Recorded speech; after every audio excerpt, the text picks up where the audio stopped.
Hi everyone, welcome to this class. तो आज हम लोग बॉलीवुड की जर्नी के बारे में जानेंगे। भारतीय फिल्म इंडस्ट्री की जो जर्नी है उसके बारे में जानेंगे, उसके ईरा और दशक के बारे में जानेंगे। तो आइए हम लोग देखते हैं। स्वर्ण युग।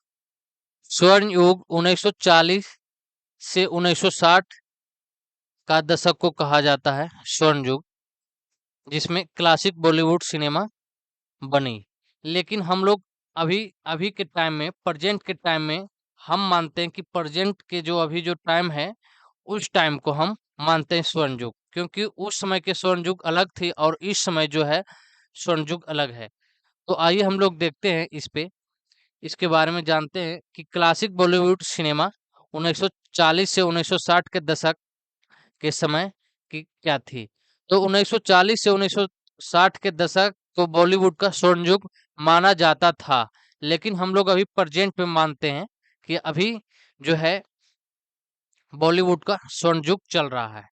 इस दौर की फिल्में भव्य संगीत, नाटकीय कथानांक और प्रतिष्ठित गीतों से प्रभावित थी। क्लासिक बॉलीवुड जो भारत के सांस्कृतिक ताने बाने का हिस्सा बन गए। कथानांक अक्सर पारिवारिक नाटक, रोमांस और नैतिक शिक्षाओं पर केंद्रित होते थे, जिनमें नायक और नायिकाएं जीवन से भी बड़ी भूमिकाएं निभाते थे।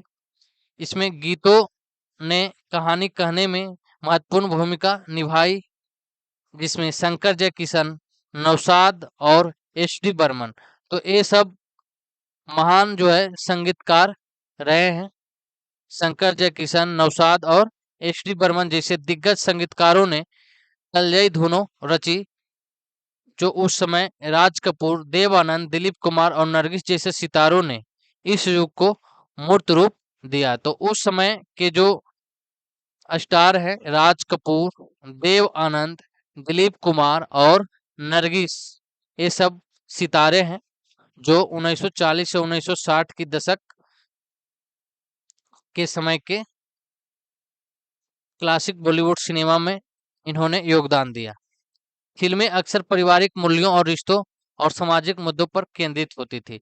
तो उस समय की जो फिल्में थी 1940 और 1960 की दशक की, जिसको हम लोग स्वर्ण स्वर्ण युग या क्लासिक बॉलीवुड सिनेमा के नाम से जाना जाता है।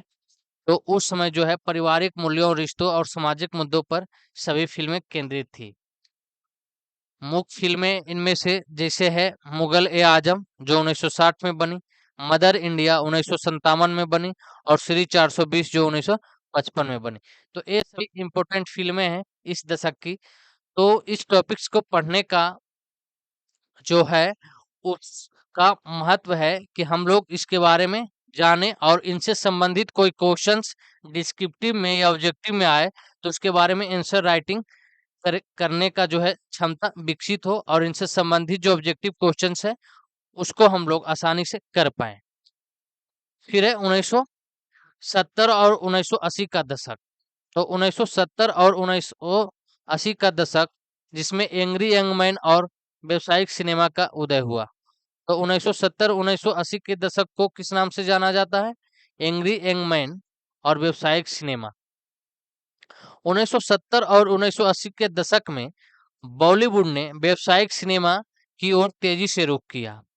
इस दौर में प्रतिष्ठित एंग्री यंग मैन किरदार अमिताभ बच्चन का उदय हुआ। तो 1970 से 1980 के बीच में जो एंग्री यंग मैन किरदार के नाम से प्रसिद्ध हैं अमिताभ बच्चन जी, उनका उदय हुआ इस फिल्म इंडस्ट्री में, जिसमें फिल्में पिछले दशकों की तुलना में ज्यादा आधुनिक और विद्रोही दृष्टिकोण के साथ एक्शन, ड्रामा और रोमांस पर केंद्रित होने लगी।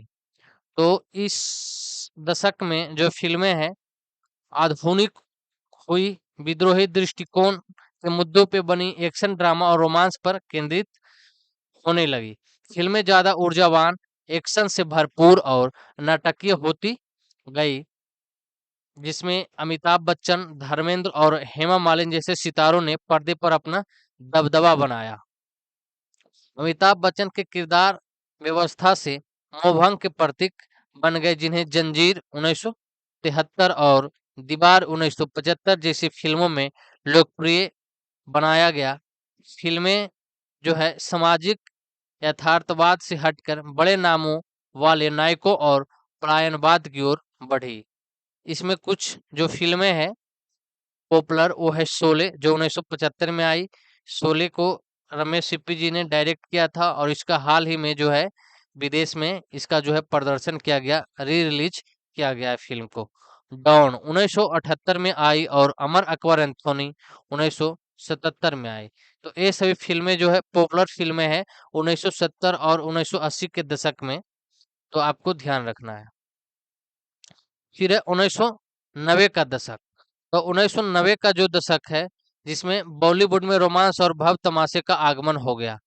तो इसमें रोमांस और भव तमाशे का आगमन हुआ 1990 के दशक में। तो 1990 का दशक बदलाव का दौर था। किस प्रकार का दौर था? बदलाव का दौर था, जिसमें बॉलीवुड ने ज्यादा जोखिम भरी कहानियां, पारिवारिक कथनांक और रोमांटिक ड्रामा की ओर एक महत्वपूर्ण बदलाव को अपनाया। करण जौहर और आदित्य चोपड़ा जैसे निर्देशकों ने फिल्म निर्माण की एक नई शैली की शुरुआत की, जिसमें रोमांस और तमाशे का मिश्रण था। दिलवाले दुल्हनिया ले जाएंगे जो 1955 में आई, बहुत ज्यादा चलने वाली फिल्म है। और कुछ कुछ होता है 1998 में आई, ये भी अच्छी फिल्म है। जैसे फिल्म प्रेम, परिवार और संस्कृति मूल्यों के अपने चित्रण के लिए प्रतिष्ठित बन गई। भव्य सेट, भव्य गाने और आकर्षण पोशाकें। तो इस दौर में क्या हुआ कि भव्य सेट, भव्य गाने और आकर्षण पोशाकें जो है बॉलीवुड फिल्मों की पहचान बन गई। और 90 के दशक में काजोल, रानी मुखर्जी, माधुरी दीक्षित और जूही चावला जैसे लोकप्रिय अभिनेत्रियों ने रोमांस शैली को परिभाषित करने वाली भूमिकाओं में अपना उदय देखा और इन्होंने अपना करियर बनाया। इस समय की जो फिल्में हैं इस दशक की, जिसमें दिलवाले दुल्हनिया ले जाएंगे 1995, हम आपके कौन है 1994 और दिल पागल है 1997। फिर हम लोग देखेंगे 2000 का दशक। तो 2000 का दशक जो है बॉलीवुड का वैश्विक स्तर पर आगमन हो गया है, यानी कि जो बॉलीवुड की सिनेमा है वो विश्व पटल पर छाई। तो इसमें बताया गया है कि 2000 के दशक की शुरुआत में वैश्विक दर्शकों द्वारा भारतीय फिल्मों को पसंद करने के कारण बॉलीवुड को अंतर्राष्ट्रीय स्तर पर पहचान मिली। तो 2000 के दशक को हम लोग इस हिसाब से याद करते हैं कि जो भारतीय फिल्म है उसको पसंद करने का जो अंतर्राष्ट्रीय स्तर पर पहचान मिली 2000 के दशक में ही मिली, जिसमें डिजिटल युग ने बॉलीवुड को नए दर्शकों, खासकर प्रवासी भारतीयों तक पहुंचने का मौका दिया। इस दौर में बहुभाषी फिल्मों और अंतर्राष्ट्रीय पृष्ठभूमि और बहुसंस्कृतिक कहानियां का आगमन हुआ, जिसमें लगान जो 2001 में आई, देवदास 2002 में आई जैसी फिल्मों के अंतर्राष्ट्रीय स्तर पर हिट होने का साथ बॉलीवुड को पश्चिमी देशों में भी पहचान मिलने लगी। बॉलीवुड ने वैश्विक फिल्म निर्माताओं, अभिनेताओं और निर्माताओं के साथ सहयोग करना शुरू कर दिया। ऐश्वर्या राय, शाहरुख खान और ऋतिक रोशन वैश्विक प्रतीक बन गए ये सब स्टार। और फिल्मों की तकनीकी गुणवत्ता में भी सुधार हुआ, जिसमें दृश्य प्रभाव, छायांकन और ध्वनि डिजाइन पर अधिक जोर दिया गया। तो ये सभी चीजों आपको ध्यान रखना है इस समय में 2000 वाले ईरा में। इसके समय में प्रसिद्ध जो फिल्में हैं, कभी अलविदा न कहना 2006, लगान 2001, कभी खुशी कभी गम 2001 और 2010 की दशक। तो 2010 की जो दशक है इसको बदलते कथनांक और डिजिटल क्रांति के रूप में हम लोग जानते हैं। तो 2010 के दशक में ज्यादा यथार्थवादी विषय वस्तु पर आधारित फिल्मों की ओर एक महत्वपूर्ण बदलाव आया। तो ये चीजें आपको ध्यान रखना है कि ज्यादा यथार्थवादी विषय वस्तु पर आधारित और एक महत्वपूर्ण बदलाव आया 2010 वाले दशक में, जिसमें बॉलीवुड ने स्वतंत्र सिनेमा यानी कि इंडियन इंडिपेंडेंट सिनेमा और बायोपिक और सामाजिक नाटकों सहित विविध शैलियों की खोज शुरू की। नेटफ्लिक्स और अमेजन प्राइम जैसे स्ट्रीमिंग प्लेटफॉर्म का उदय भी हुआ इस समय। तो आपको ध्यान रखना है कि 2010 वाले ही दशक में जो है ओटीटी प्लेटफॉर्म का उदय हुआ, जिसने फिल्म निर्माताओं के लिए अपरंपरागत कथनांकों के साथ प्रयोग करने के नए अवसर भी खोले, जिसमें बहुत छोटे-छोटे जो डायरेक्टर्स हैं इंडस्ट्री में, जैसे अनुराग काश्यप, जोया अख्तर और राजकुमार हिरानी जैसे निर्देशकों ने ऐसी कहानियों पर ध्यान केंद्रित किया जो वास्तविकता के करीब थी, यानी कि जेन्युइन कहानी थी और जटिल मानवीय भावनाओं को दर्शाती थी। ये सब बॉलीवुड ने थ्रिलर, अपराध, हास्य और नाटक जैसी शैलियों के मिश्रण को अपनाया, जिसमें पीकू 2015 फिल्म है, दंगल 2016 में आई और क्वीन जो 2013 में आई जैसी फिल्मों ने विविध विषयों को तलाशा। ओटीटी प्लेटफॉर्म ने ज्यादा विशिष्ट फिल्मों और वेब सीरीज के लिए जगह बनाई, जिससे मनोरंजन का परिदृश्य बदल गया। तो इस समय की जो कुछ पॉपुलर फिल्म है, क्यून है, दंगल है और पीकू है। तो आपको ध्यान रखना है, अगर 2010 वाले दशक में आपको कुछ लिखने के लिए बोला जाए या फिर इससे संबंधित कुछ पूछा जाए, तो आपको ये सब चीजें ध्यान रखनी है। फिर हम लोग देखते हैं 2020 का दशक। तो 2020 का दशक जिसमें हम लोग अभी चल रहे हैं 2025 में। तो 2020 का जो दशक है यथार्थवाद का व्यवसायीकरण हुआ और डिजिटल प्रथम बॉलीवुड बना। 2020 का दशक डिजिटल प्रथम बॉलीवुड के उदय का प्रतीक रहा है, जिसमें विषय वस्तु आधारित सिनेमा पर जोर दिया गया।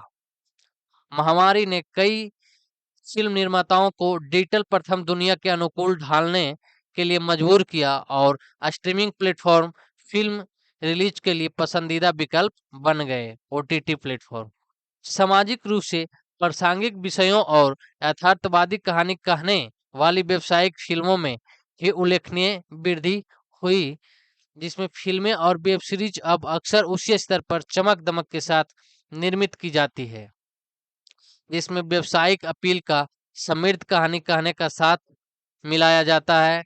बड़े पर्दे की ब्लॉकबस्टर और स्ट्रीमिंग रिलीज के बीच की पारंपरिक रेखा तेजी से धुंधली होती जा रही है। फिल्म निर्माता अब मानसिक स्वास्थ्य, सोशल मीडिया, रिश्तों और राजनीतिक अशांति जैसे वास्तविक जीवन के मुद्दों पर ध्यान केंद्रित करते हैं, जैसा कि आर्टिकल 15 जो 2019 में फिल्म आई और छपाक जो 2020 में फिल्म आई जैसी फिल्मों में देखा गया है। इस समय की जो फिल्म है वो है तुम्बाड, द लंच बॉक्स और स्कैम जैसे शो हैं। ठीक है, स्कैम 1992। तो जो दशक या होती है बॉलीवुड की जर्नी है, उसके बारे में हम लोगों ने पढ़ा और इसके बारे में समझा और जाना। तो आप लोग पढ़ते रहें, खुश रहें। हम लोग जो है नेक्स्ट क्लास में कल मिलेंगे।